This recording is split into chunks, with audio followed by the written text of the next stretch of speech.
So good morning guys. तो चलिए start करते हैं आज के यानी कि 18 सितंबर के इंपॉर्टेंट करंट अफेयर्स को। तो इस प्रश्न में पूछ रहे हैं भी हाल ही में 5वीं बार किसने चैंपियंस ट्रॉफी का खिताब जीत लिया है। तो आंसर होगा भारत ने। तो यहाँ पे हम बात कर रहे हैं men's Asian hockey champions trophy 2024 की। ये भी 8 से लेकर 17 सितंबर 2024 तक आयोजित किया गया था। इस बार ये इसका 8वां संस्करण था। कहाँ हुआ? चीन के हुलुनबुई में ये हुआ था और इसको जीत लिया भारत ने। फाइनल में हराया है चीन को। यहाँ भारत ने चीन को 1-0 से हरा दिया और यहाँ पे भारत का एकमात्र गोल दागा जुगराज सिंह ने। और पूरी लिस्ट मैंने आपके सामने लगा दी, आप देख सकते हो। अब तक की सबसे सफल टीम ये भारत ही है, 5 बार इसे जीत चुकी है। 8वां संस्करण था, 8 में से 5 बार भारत जीत चुका है। तो एक तो ये आप याद रखना। अब हॉकी से ही संबंधित 2024 में जो भी इंपॉर्टेंट प्रश्न आपने पढ़े थे वो सारे एक बार मैं आपको रिवाइज कराता हूं। एक तो आप याद होगा भी सुल्तान अजलान शाह ट्रॉफी जो मलेशिया में हुआ था, मलेशिया में ही होता है। अभी इसको जापान ने जीता, पाकिस्तान को हराया था। FIH hockey 5S women's world cup, इस बार ये इसका पहला संस्करण था जो कि ओमान की कैपिटल मस्कट में हुआ। जीता नीदरलैंड ने, हराया किसे? भारत को। और उसी तरह से ये तो वुमेन्स का हो गया। मेंस का भी हुआ था, ये भी पहला संस्करण पहली बार हुआ मस्कट में ही। इसको भी नीदरलैंड ने ही जीता।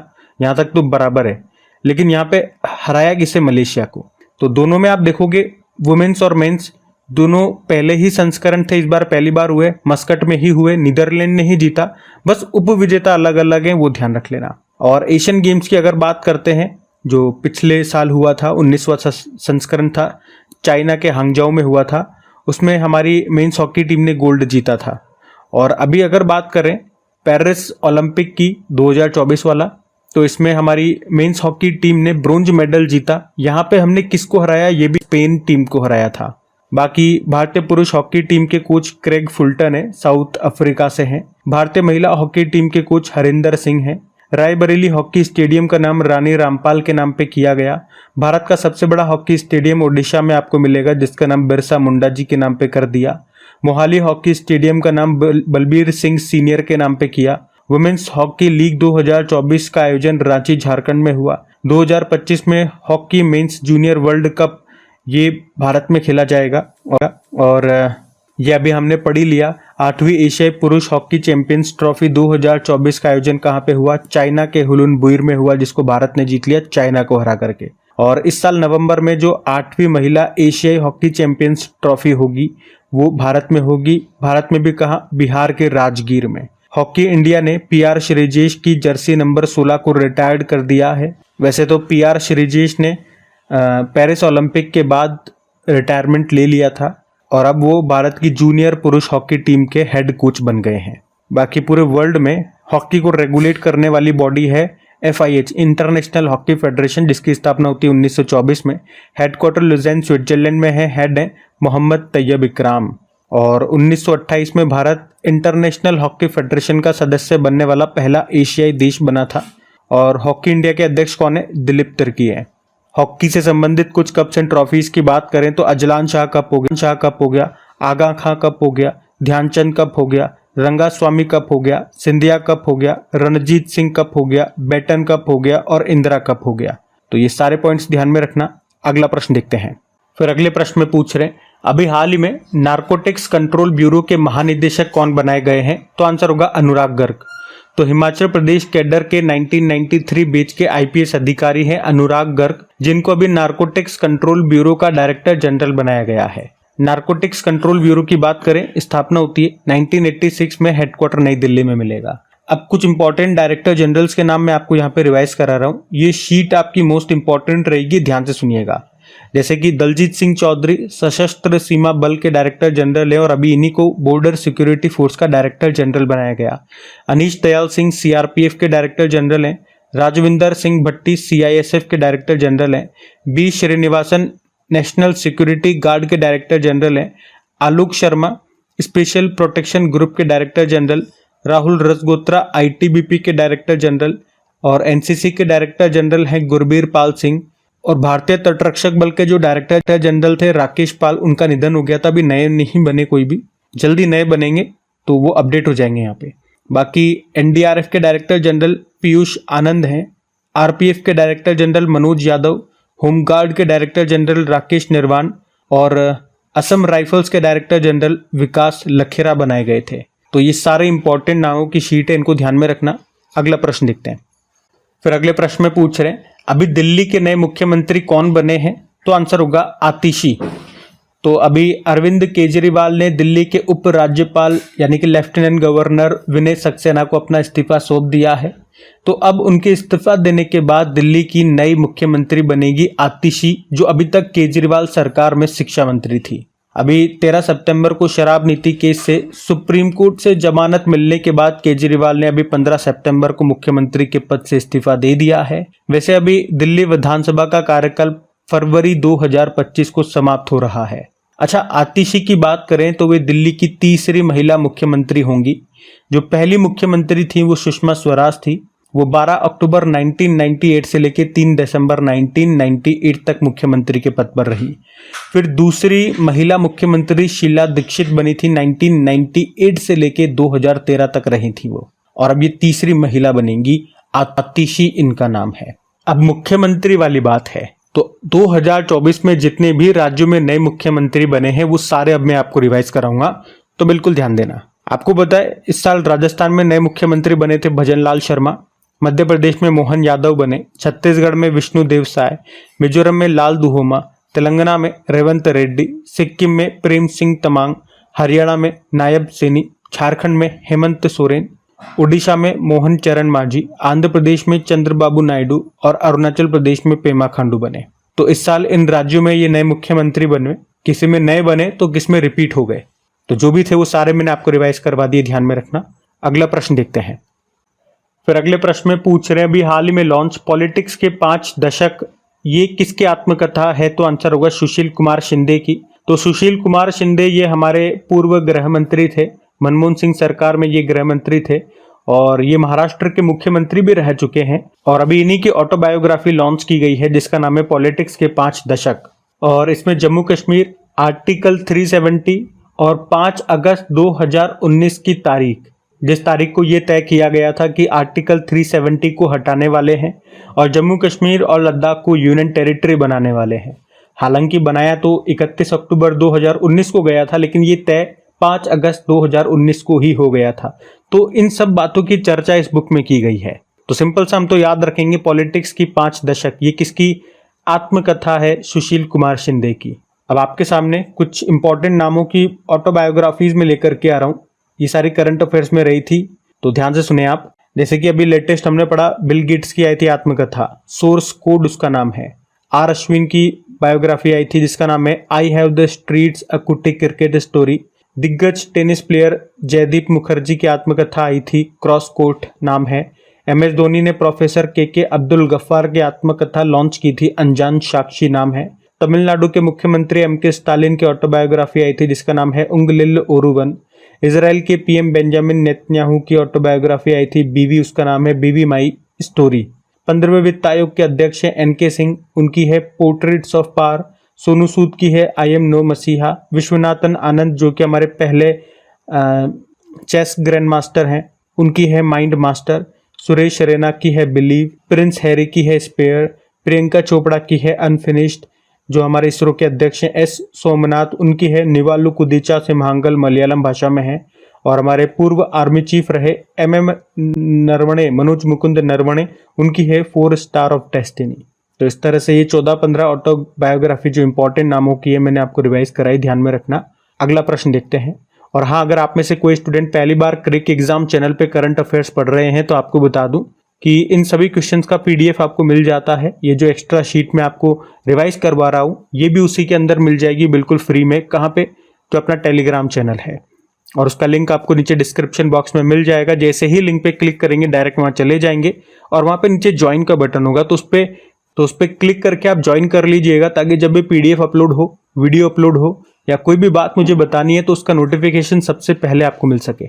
बाकी अगर अभी तक सेशन को आपने लाइक नहीं किया है तो प्लीज़ वीडियो को लाइक ज़रूर कर दीजिएगा अगर सेशन पसंद आए तो, और अपने दोस्तों के साथ में स्टडी ग्रुप में एक बार वीडियो को शेयर करके इसे सपोर्ट ज़रूर कीजिएगा। चलो अभी अगला प्रश्न देखते हैं। फिर अगले प्रश्न में पूछ रहे हैं, अभी हाल ही में चौथे वैश्विक नवीकरणीय ऊर्जा निवेश बैठक और एक्सपो का आयोजन ये कहाँ पे किया गया? तो आंसर होगा गांधीनगर में। यहाँ पे हम बात कर रहे हैं global renewable energy investor meet and expo 2024 की, जिसे आप शॉर्ट में री इन्वेस्ट 2024 कहोगे। इसका भी उद्घाटन किया प्रधानमंत्री नरेंद्र मोदी ने। इस बार ये इसका चौथा संस्करण था। कहाँ पे हुआ? गांधीनगर, गुजरात में। ये 16 सितंबर 2024 से लेकर 18 सितंबर 2024 तक चलेगा और इसका आयोजन किया केंद्रीय नवीन एवं नवीकरणीय ऊर्जा मंत्रालय ने। अब आप बताएंगे इस मंत्रालय के, जिसे आप अंग्रेजी में बोलेंगे new and renewable energy ministry, इसके मंत्री कौन है? ये आपके लिए होमवर्क प्रश्न है। अभी जितने भी कैबिनेट मंत्री हैं उनका वीडियो मैंने आप लोगों को बना करके दिया था, ट्रिकी वीडियो। तो उम्मीद करूंगा आप सबने वो वीडियो जरूर देख लिया होगा। सारे कैबिनेट मंत्री जितने भी नए बने हैं, उस वीडियो को एक बार देखने मात्र से आपको सारे याद हो जाएंगे। कम से कम एग्जाम में प्रश्न आएगा तो वो आप गलत नहीं करोगे। तो अभी नाम बताएं आप, नाम क्या है इनका। बाकी इस बैठक का, इस आयोजन करने का उद्देश्य क्या है? दुनिया भर में गैर नवीकरणीय ऊर्जा क्षेत्र में भारत की स्थिति को मजबूत करना और वैश्विक स्तर पर एक अग्रणी देश के रूप में स्थापित करना। इसमें भागीदार देश पार्टनर कंट्री के रूप में ऑस्ट्रेलिया, डेनमार्क, जर्मनी और नॉर्वे हिस्सा लिया। और इसके समापन समारोह को संबोधित करेंगे हमारे जो वाइस प्रेसिडेंट है जगदीप धनखड़ जी। और मैं आपको बता दूं कि जो भारत है ये नवीकरणीय ऊर्जा स्थापित क्षमता में जो भारत है वो चौथे स्थान पर है। पवन ऊर्जा क्षमता में, विंड एनर्जी में भारत चौथे स्थान पर है और सौर ऊर्जा यानी कि सोलर एनर्जी क्षमता में भारत 5वें स्थान पर है। और ये प्रश्न इसलिए भी इम्पोर्टेंट हो जाता है क्योंकि ये पहली बार है जब इसकी बैठक का आयोजन नई दिल्ली के बाहर हो रहा है, वरना हमेशा नई दिल्ली में होता है। इस बार चौथा संस्करण है, ये गांधीनगर, गुजरात में हुआ। तो ये आपको ध्यान रखना है, ठीक है। अगला प्रश्न देखते हैं फिर हम। तो अगला प्रश्न क्या है कि अभी हाल ही में एनपीएस वात्सल्य योजना को किसने शुरू किया है? तो आंसर होगा निर्मला सीतारमण। तो अभी 17 सितंबर को यानी कि कल ही के दिन हमारी जो फाइनेंस मिनिस्टर है निर्मला सीतारमण जी, उन्होंने नई दिल्ली में नाबालिगों के लिए ये एनपीएस वात्सल्य योजना शुरू की है। एनपीएस मतलब हो गया नेशनल पेंशन सिस्टम। तो ये योजना 18 साल से कम उम्र के भारतीय नाबालिगों के लिए है। इसमें नाबालिग के नाम पर एक एनपीएस टियर 2 खाता खोला जाएगा और इस योजना के तहत न्यूनतम योगदान 1000 रुपये प्रति वर्ष करना होगा। मैक्सिमम लिमिट कुछ भी नहीं है, मैक्सिमम तो कितना भी कर सकते हो, लेकिन मिनिमम 1000 रुपये आपको प्रति वर्ष इसमें डालना होगा। और इसका लॉक इन पीरियड 3 साल का रहेगा और इसमें जो अकाउंट नंबर आपको दिया जाएगा वो 12 अल्फा न्यूमेरिक डिजिट का होगा, ये भी आप ध्यान रखना। और जब बालक 18 साल का हो जाएगा तो एनपीएस टियर 1 खाते में उसे शिफ्ट कर दिया जाएगा, या अगर खाते में उसकी राशि 2.5 लाख रुपए से कम है तो आप पूरी राशि को निकाल सकते हो, पूरे अमाउंट को निकाल सकते हो। पर अगर अमाउंट 2.5 लाख रुपए से ज़्यादा है तो ग्राहक या जो भी वो बालक है वो 20% अमाउंट तो निकाल सकता है, बाकी 80% अमाउंट का उपयोग एक बीमा कंपनी से वार्षिक पॉलिसी खरीदने के लिए करना होगा।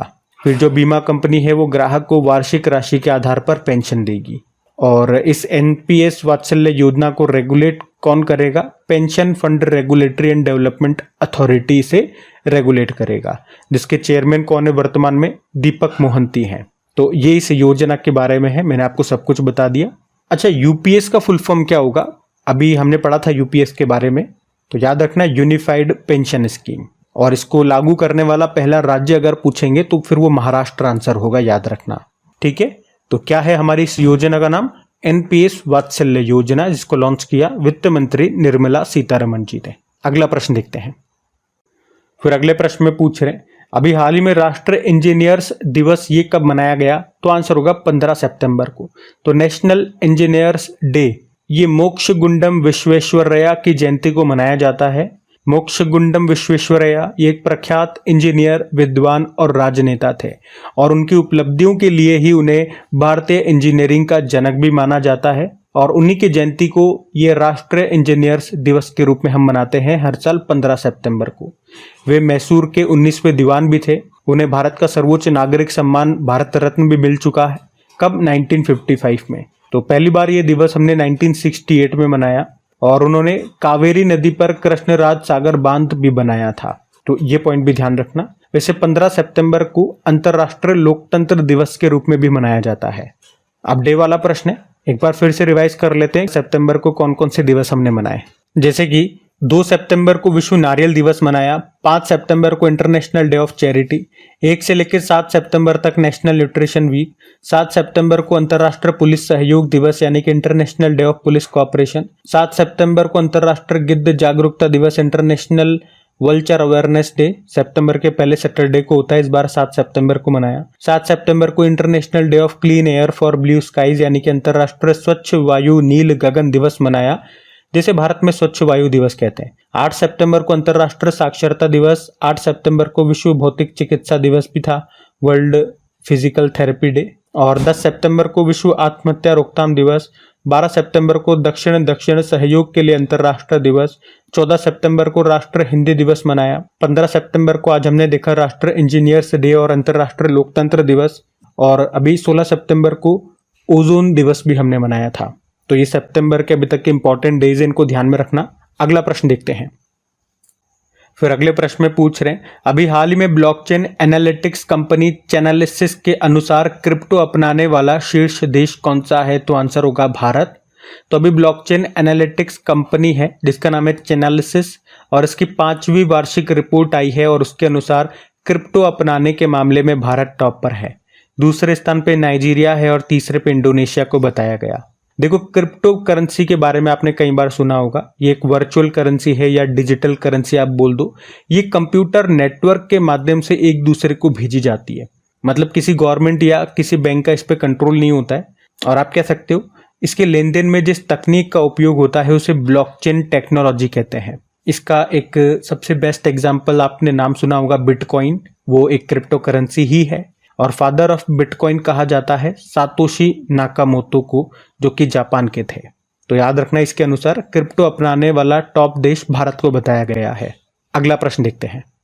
फिर अगले प्रश्न में पूछ रहे हैं, अभी हाल ही में भास्कर प्लेटफॉर्म को किस मंत्रालय ने लॉन्च किया है? तो आंसर होगा वाणिज्य व उद्योग मंत्रालय ने। तो अभी वाणिज्य व उद्योग मंत्रालय यानी कि कॉमर्स एंड इंडस्ट्रियल मिनिस्ट्री ने, जिसके मंत्री हैं पीयूष गोयल, अभी भास्कर प्लेटफॉर्म को लॉन्च किया है। भास्कर का फुल फॉर्म भी है Bharat startup knowledge access registry. तो नाम से पता चल रहा है इसका उद्देश्य क्या है, भारत के स्टार्टअप्स इकोसिस्टम को मजबूत करना, और इसी के लिए ये भास्कर प्लेटफॉर्म को लॉन्च किया है। तो याद रखना कि भास्कर प्लेटफॉर्म को किसने लॉन्च किया? वाणिज्य व उद्योग मंत्रालय ने। और उद्देश्य क्या है? भारत के स्टार्टअप इकोसिस्टम को मजबूत करना। स्टार्टअप से याद आएगा, नेशनल स्टार्टअप डे हम मनाते हैं कब? 16 जनवरी को। और 16 जनवरी को ही क्यों मनाते हैं? क्योंकि स्टार्टअप इंडिया मिशन की शुरुआत 16 जनवरी 2016 को हुई थी, इसीलिए 16 जनवरी को हम नेशनल स्टार्टअप डे के रूप में मनाते हैं। तो याद रहेगा। अगला प्रश्न देखते हैं। फिर अगला प्रश्न है कि एक शोध उपग्रह है यानी कि रिसर्च सैटेलाइट है जिसका नाम है चामरान 1, इसको किसने लॉन्च किया है? तो आंसर होगा ईरान ने। तो याद रखेंगे, ईरान ने अपना यह रिसर्च सैटेलाइट चामरान 1 को अभी लॉन्च किया है। किस रॉकेट से? क्वेम 100 रॉकेट से। और इस साल ईरान का ये दूसरा सैटेलाइट है। इससे पहले जनवरी में भी ईरान ने एक सैटेलाइट लॉन्च किया था, उसका नाम सौर्या था, सौर्या सैटेलाइट, और इस बार इसका नाम है चामरान 1। देखो, ईरान की कैपिटल तेहरान होती है, करेंसी ईरानी रियाल। प्रेसिडेंट अभी नए बन गए, मसूद पेजेश्कियान। अभी जो इनसे पहले प्रेसिडेंट थे जिनका हेलीकॉप्टर एक्सीडेंट में निधन हो गया, उनका नाम क्या है? सैयद इब्राहिम रईसी उनका नाम है। तो गाइज, ये थी आज की आपकी करंट अफेयर्स की क्लास। उम्मीद करूंगा सेशन अच्छा लगा होगा। एक बार फिर से याद दिला दूं, अगर आपने वीडियो को अभी तक लाइक नहीं किया तो प्लीज वीडियो को लाइक जरूर कीजिएगा। दोस्तों के साथ में एक बार शेयर जरूर कर देना। पीडीएफ के बारे में मैंने आपको बता ही दिया। तो चलो बिना टाइम वेस्ट करे सेशन एंड करते हैं। उससे पहले कल के करंट अफेयर्स का मैं आपको क्विक रिवीजन करवा दूं, फिर हम सेशन एंड करते हैं। तो यहाँ पे हम 17 सितंबर के इंपॉर्टेंट करंट अफेयर्स का क्विक रिवीजन कर रहे हैं, जिसमें पहला प्रश्न पूछा था भी पीएम मोदी ने भारत की पहली वंदे मेट्रो रेल सेवा कहाँ शुरू की? तो गुजरात में। वैसे इसका नाम वंदे मेट्रो से बदल करके क्या कर दिया, ये भी प्रश्न बनेगा। तो नमो भारत रैपिड रेल इसका नाम कर दिया।